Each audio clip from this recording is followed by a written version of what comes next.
오늘은요 형통한 자 요셉에 대한 말씀을 드리고자 합니다. 오늘 이제 창세기 39장 1절로 23절, 23절 통해서 오늘은 요셉은 뭐죠? 바로 형통한 자, 형통한 자에 대한 말씀을 드리고자 합니다. 창세기 39장 본문에서 가장 중요한 중심 단어는 형통, 바로 찰나후, 앞으로 나가다, 발전하다, 형통하다, 이런 단어입니다. 찰나후, 형통하다. 2절에 그가 형통한 자가 되어, 또 3절에 그의 범사에 형통케 하심을, 23절에는 그의 범사에 형통케 하시더라. 이렇게 오늘 요셉을 통해서 모든 일을 보였다고요? 형통한 자, 형통한 자가 되었더라고요. 요셉. 그러니까 요셉이라는 인물은 바로 뭐였다고요? 형통한 자. 형통한 자 요셉이죠. 바로 형통한 자, 여호와께서 함께 하심으로 형통한 자가 되어 사람에게 인정받는 자, 축복받은 해서 모든 은혜를 입어서 섬기겠다. 바로 복의 근원인데 요셉을 위하여 그 애굽 사람에게 복을 내렸다. 그래요. 하여튼 이렇게 요셉은 뭐죠? 바로 형통하게 하셨다. 그죠? 하나님께서 함께 하시는 사람이 된다. 반드시 좋은 환경으로 닿지 않는다. 성실한 태도다. 바로 요셉은 바로 형통한 자. 이 요셉의 삶의 여정은요, 예수 그리스도의 공생활을 보여주는 모형이고 예표입니다. 그런데 이 주님의 삶의 여정은 믿는 성도된 우리 신앙생활의 여정을 나타내고 있습니다. 1절에 요세프, 하나님께서 도와줄 것이다. 요셉이 이끌려가지고 애굽, 미츠라임, 애굽 내려가다, 야라등 내려가다, 내리다, 야곱의 애굽의 바로의 신하, 시위대장 애굽 사람 보디발, 바로 포티파르, 태양신이 준 자. 이게 그 집에 팔렸는데 그를 그리로 데려간 이슈메엘이 하나님이 들으심이죠. 하나님이 들으심. 이스마엘 사람들의 손에서 그를 샀다는 거죠. 이는 예수께서 팔려가지고 로마 사람 빌라도는 창을 가진 자, 창으로 찔러 죽일 자, 이런 거죠. 빌라도에게 넘겨지는 일에 대한 바로 모형이죠. 애굽 사람 보디발이나 이들은 전부 율법을 상징하는 인물들입니다. 그런데 요셉에게는 신분은 비록 종이었지만은 형통한 자가 되었다는 것입니다. 율법 아래에 있는 자는 다 종의 위치와 그 자리에 있는 자의 똑같다는 거죠. 곧 감옥에 갇혀 있는 자와 같고 마침내 자기 감옥에서 죽어가지고 나옴으로 바로의 아비가 되는 요셉은 십자가를 성취하고 만왕의 왕, 만주의 주가 되신 예수 그리스도의 모형이라는 거죠. 율법은 십자가로 인도하고 십자가에서 자기 겉사람을 죽여가지고 처리하고, 이거 어디 나오죠? 골로새서 2장 12절로 15절 말씀입니다. 여기에 몸으로 부활해가지고 베드로전서 3장 18절이죠. 우리를 구원하신 예수 그리스도의 십자가 복음을 계시하고 있는 내용입니다. 다시 말하면 요셉이 팔려가지고 주인 애굽 사람, 바로 포위하는 자, 공격하는 자, 바로 보디발, 태양에 속한 자, 그 집에 있는데 요셉은 바로 예수의 모형이고 예수는 인간의 대표인 아담으로 소위 구약교회를 집에 갇혀 있다는 것을 우리에게 보여주겠다는 거죠. 하나님의 독생자이신 예수 그리스도는 생명이 된 첫사람 아담도 되고 나중에 살려주는 영이신 마지막 아담도 된다는 거죠. 생명이 된 첫사람 아담에게는 인간 예수가 나타나고 살려주시는 영이신 마지막 아담은 신성을 나타내는 바로 그리스도로 나타난다는 것입니다. 그러니까 요셉은요, 우리를 대속하시는 예수님을 상징하고 있는 것이고, 보디발, 태양에 속한 자는 시위대장, 바로 사형집행자, 율법을 상징하는데 이 사람은 빌라도, 창을 가진 자, 창을 던진 자, 모형을 율법을 상징하고 있다. 이 율법을 보니까 예수께서 요셉, 바로 성령, 예수를 나타내셨죠. 마태복음 3장 16절이죠. 함께 하시는 보면서 또 여호와께서 요셉, 바로 예수의 모형이죠. 예수가 하는 모든 일에 형통하심을 보았다는 거예요. 누가? 보디발이 요셉을 통해서 누굴 봤다고요? 하나님이 함께 하심을 보았다는 것입니다. 고난받는 공생애 중에 아버지의 뜻을 이루는 것을 보았다는 거예요. 이를 정리하면은 요셉이, 바로 예수가 율법의 눈에 은혜를 입어가지고 율법의 시중을 잘 들었다는 거예요. 그래서 율법이 요셉, 예수를 구약교회 위에 임무를 맡겨 짊어지게 하고 모든 율법의 실체를 예수, 바로 요셉의 손에 전부 다 맡겨놓았다는 것입니다. 그러므로 우리가 율법의 내용인 실체를 알기 위해서는 예수 그리스도를 믿어가지고 영접하고 성령, 곧 그리스도의 영을 받아가지고 그리스도의 이름에는 그리스도인이 되고 율법의 실체를 알 수가 있게 된다는 것입니다. 따라서 우리는 모든 율법의 말씀은 그리스도로 풀어야 된다는 거죠. 이것이 고린도후서 3장 14절로 16절 말씀을 합니다. 5절을 보니까 그가 보디발, 율법이죠. 요셉에게 자기 집과 구약교회 모든 소유물을 실체를 전부 다 추가하게 했는데 이때부터 여호와께서 요셉을 위하여, 바로 그리스도를 위하여 그 애굽 사람의 집에 복을 내리심으로 여호와의 복이 그의 보디발, 율법의 집과 밭에 구약교회에 있는 모든 실체 위에 소유에 전부 다 일어났다, 있었다, 이런 말씀이 나오고 납니다. 이 말씀은요, 율법이 요셉을 구약교회와 율법의 모든 실체, 진리의 모든 것을 주관하게 해가지고 요셉에게 맞비게 한 때부터 요셉 때문에 여호와께서 애굽 사람의 집 구약교회에 복을 주셔가지고 율법의 집과 바로 밭, 구약교회에 있는 것, 실제 진리의 모든 것에 여호와의 복이 무릎을 꿇는 일, 티끌 대는 일 발생하게 일어나게 했다는 것입니다. 요셉은요, 죄수로 시작해가지고 감옥으로 끝났으니까 외관적으로 볼 때는 요셉이 아주 형편없이 나락에 떨어진 거지 좋아진 것이 하나도 없죠. 모든 것이 더 악화된 상황이 된 것입니다. 그죠? 노예로 팔려가지고 집안에 노예로 팔렸다가 이제 감옥에 들어갔잖아요. 형편이 점점 악화됐다는 거죠. 그러나 그럼에도 불구하고 성경은 요셉이 어디를 가든지 간에 하나님이 그를 범사에 형통케 하셨다라고 증거하고 있다는 것입니다.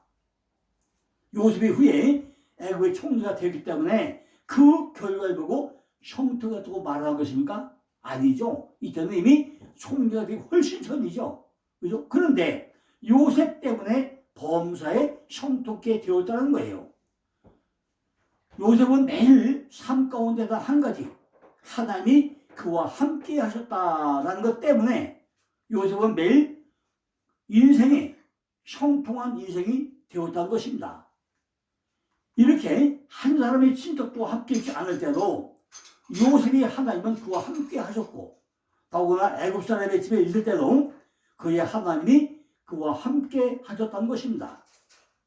요셉은 형제에게서 떨어져 있었지만 그의 하나님에게서는 떨어져 있지 않았다는 것입니다. 아버지 집에서도 떠나왔지만 요셉 여호와께서 요셉과 함께 하셨고 이 사실이 요셉을 위로해 주었다는 것입니다. 우리가 하는 모든 것을 번영케 하게 만드는 것은 바로 하나님이 우리와 함께 하신다는 거죠. 그러므로 번영케 하시길 원하시는 사람들은요, 언제나 누요? 하나님을 우리가 친구로 삼아가지고 살아야 된다는 것입니다. 그리고 실제로 번영하는 사람들은 하나님을 찬양해야 한다는 거죠. 6절에 보니까 주인이 그 소를 다 요셉의 손에 임하고 자기 식료 외에는 간섭하지 아니했더라. 요셉은 용모가 순수하고 아담하였더라 그래요.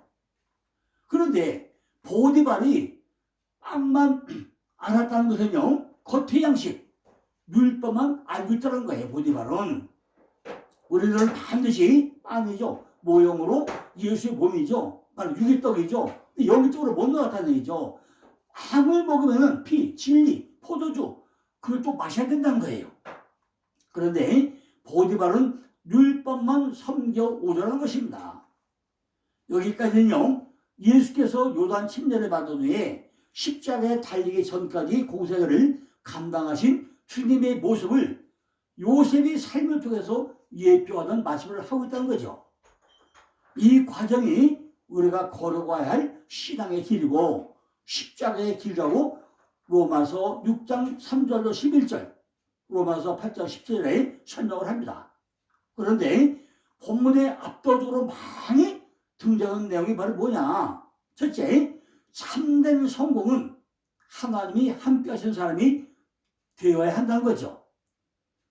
4번씩이나 반복해서 나타나는 것이 여호와께서 요셉과 함께 하셨다. 이 말씀이 4번씩이나 나와요. 때문에 요셉의 인생은 형통한 인생이었고 요셉은 바로 성공한 사람이 되었다는 것입니다. 첫째는요, 주께서 함께 하시니 형통한 자가 되었더라. 두 번째는요, 주께서 함께 하심을 그 주인이 보았다는 거예요. 세 번째는 주께서 범사에 형통하게 하심을 보았다는 것입니다. 네 번째는 주인도 은총을 입었다는 거예요. 요셉을 가정통으로 삼자 주인을 특별히 섬겼다는 거죠. 그러다 보니까 주께서 요셉을 위하여 그 집에 복을 내려주셨다는 것입니다. 복 있는 사람이 성읍에 들어가면 성읍이 복을 받고 들에 나가면 들이 복을 받게 된다는 거죠. 복 있는 사람이 떡반죽그릇을 만지면 떡반죽그릇이 복을 받게 된다는 것입니다. 오베데돔이 주의 어장들을 잘 보신 결과 범사의 복을 받았듯이 주님이 요셉과 함께함으로 요셉이 섬기는 주인집에 범사의 복이 임했다는 것입니다. 때문에 요셉의 인생은 형통한 인생이었고 요셉은 성공한 사람이 되었다는 것입니다. 두 번째는요, 참된 성공은 반드시 좋은 환경으로만 이루어지는 건 아니라는 것입니다. 실제로 보니까 그 후에 그 주인의 처가 요셉에게 눈짓하다가 동침하기를 청하니 그랬어요. 여기서부터 이제 문제가 생기죠. 예수께서 십자가 지게 되는 과정을 모형으로 보여주는 사건이 보디발의 아내가 요셉에게 동침하자 하고 청하는 사건이 이루어집니다. 그 주인 보디발 율법이죠. 율법의 아내가 구약교회가 바로 요셉 예수에게 그녀의 눈을 들어 올리고 눈짓을 해가면서 함께 눕기를 동침하기를 청하니까 이 집에는 나보다 큰 이가 없으며 주인이 아무도 내게 그 바지 아니었어도 그만큼 당신뿐이다. 그의 아내라고 의미했죠. 그런데 그 아내가 딴짓거리를 하고 있다는 거죠. 요셉이 거절하면서 율법의 아내인 구약교회에 말하기를 나의 주인 율법이 구약교회에서 내 요셉에게 예수 그리스도에게 무슨 일을 하든지 알지 못하며 또 자기의 모든 소유 곧 율법의 모든 소유를 다 내 손에 맡겼으며 율법의 껍질을 깨뜨리고 율법 안에 있는 진리를 팔뒤치고 하는 일은 다 보디발은 알지 못하지만은 다 요셉에게 넘겼다고 말을 합니다. 이는 구약교회가 예수를 간절히 원하는 것을 알 수 있다는 거죠. 하지만 예수님과 연합하기 위해서는 먼저 예수와 함께 자기가 죽어가지고 부활하여 나와야만 신약교회가 되어가지고 예수 그리스도의 신부가 될 수 있기 때문에 먼저 의문의 묵은 율법으로 정죄해가지고 십자가에 매달려 죽음으로 된 것처럼 보디발의 아내가 거짓말 바로 율법이죠. 정죄해서 감옥에 던져놓고 죽어 나오게 한다는 거죠. 그러니까 요셉이 바로 예수가 고난받고 죽어서 나온 것은 순전히 보디발의 아내 바로 우리들이죠. 죄값을 대신 받은 거라는 것입니다. 보디발의 아내였던 아내가 이런 주님의 은혜로 신약교회 주님의 신부가 되어서 구원을 받게 되는 사건을 설명하고 있는 내용이라는 것입니다. 이는 보디베르 안에 구약교회가 요셉, 예수를 감옥에 쳐 죽이고, 요셉은 감옥에서 죽어서 부활해가지고 나오므로 보디바르, 바로 태양에 속한 자, 태양신, 준자, 그 안에 구약교회가 예수, 요셉 요셉과 함께 죽고 함께 부활해가지고 구약교회에서 딸로 순결한 처녀로 순결한 신부로 나와서 아내가 된 신학교의 모형이 바로 아스나, 태양의 신 여신이죠. 되고 이를 보디베르라, 바로 딸이라고 설명하고 있다는 것입니다. 그러므로 십자가를 통과하지 아니하고는 동침하여 연합하는 일을 일 수 없는 악한 일로 하나님께 죄를 짓는 일이라고 말씀을 하고 있다는 것입니다. 나중에 요셉의 아내 이름이 아스나, 이스나트, 태양의 여신, 보디베라 딸이라고 나오죠. 13절에 보니까 그가 요셉이 그 옷을 자기 손에 버려두고 도망하여 나가보라고 그랬어요. 율법교회, 구약교회는 예수 그리스도의 모형이고 그림자만 가지고 행하는 교회임을 비유하고 있는 말씀이라는 것입니다. 속이 없고 알맹이가 없고 진리가 없는 교회임을 보여주고 있는 내용이죠. 주님을 모형, 그림자로 보여준 덮개, 겉옷만 붙잡고 있는 율법교회의 실상을 보여주고 있다는 거죠. 그 여인의 집, 율법교회, 바로 구약교회이죠. 사람들을 불려서 보라! 주인, 바로 보디바르죠. 율법이죠. 모학선생이죠. 시부리, 넘어가게 한 사람 요셉을 우리에게 데려다가 우리를 희롱하였다고 막 소리 지르죠. 이는요, 요셉이 너무 잘생겨서 가장 아름다움으로 최고의 신임으로 표적을 많이 베풀므로 연합하고도 하였는데 이들에 대한 외식하는 독사의 식기라고 하니까 예수께서 죄를 덮어 씌우고 십자가에 매달아 죽이는 일에 대한 모욕이고 예표라고 할 수 있다는 것입니다. 요셉이 그의 옷을 버려두고 도망친 것은 외식하는 율법교회, 예수 그리스도께서 자기의 겉옷, 모형이죠. 그림자죠. 구약교회에 버려두고 나왔다는 거예요. 그의 주인 보디발이 자기 안에 구약교회죠. 율법교회가 자기의 일을 당신의 종, 당신이 데려온 종, 몽학선생이 섬기는 종, 바로 요셉이죠. 바로 예수 그리스도죠. 내 율법교회에게 이같이 행하였다는 말을 듣고 심히 노했다는 거예요. 그러니까 그 보디발은 아내의 말만 듣고 자기 아내의 표명을 모르고 막 그냥 노했다는 거죠.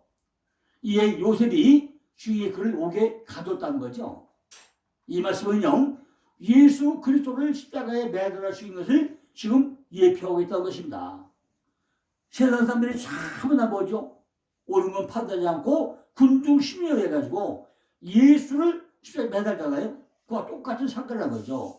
율법 신앙을 가지고 신앙생활을 하는 자는 다 이처럼 예수 그리스도를 십자가의 율법 논리로 정죄하고 죽인다는 거예요.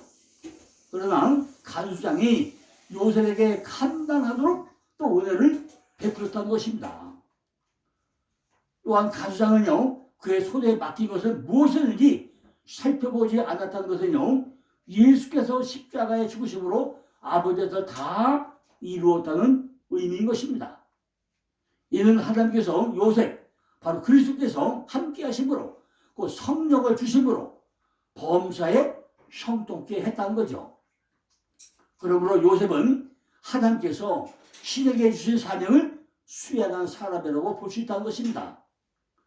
이 사명을 수행하는데 환경이 좋고 나쁨이 중요하지 않다는 것입니다.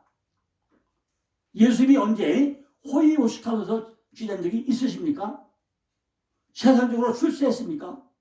그러나 예수는요, 33살 때 젊은 나이로 죄인에 몰려가지고 십자가에 못 박혀 죽지 않았습니까?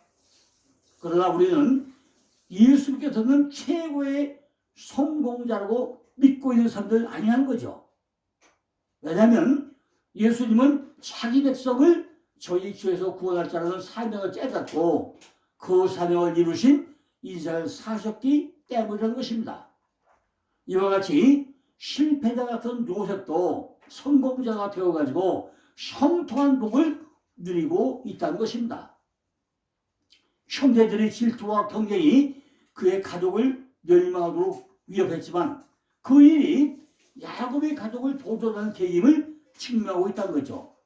만약에 형들이 요셉을 포기하고 미워하지 않았다면 그는 결코 이스라엘의 목자요 소작이 될 수 없었을 것입니다.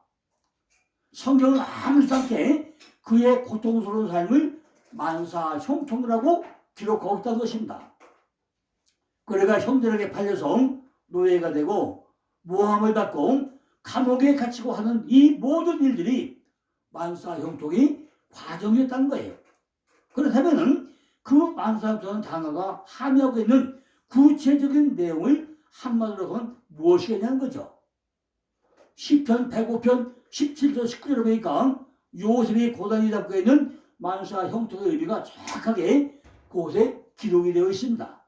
그러니까 요셉은요 애굽의 총리라는 자리를 상징으로 담고 있는 예수 그리스도의 왕되심이라는 목적을 향해서 예수 그리스도의 십자가 고난을 상징하는 13년간의 고난을 통과하고 있는 통과의식을 거치고 있는 과정이라는 것입니다. 그 말은 다른 말로 요셉이 예수의 승리와 같은 승리를 얻기 위해 가지고 성도가 실제화하며 살아가야 하는 십자가의 삶을 살아내고 있다는 이야기입니다. 쉬운 말로 성도의 고난은 예수의 고난과 닮은 고난이고 그것은 반드시 필연적이라는 것입니다. 자, 이게 요셉은 이제 형통한 자. 내일은 이제 감옥에서 해몽에 대해 또 말씀을 드리겠습니다. 감사합니다.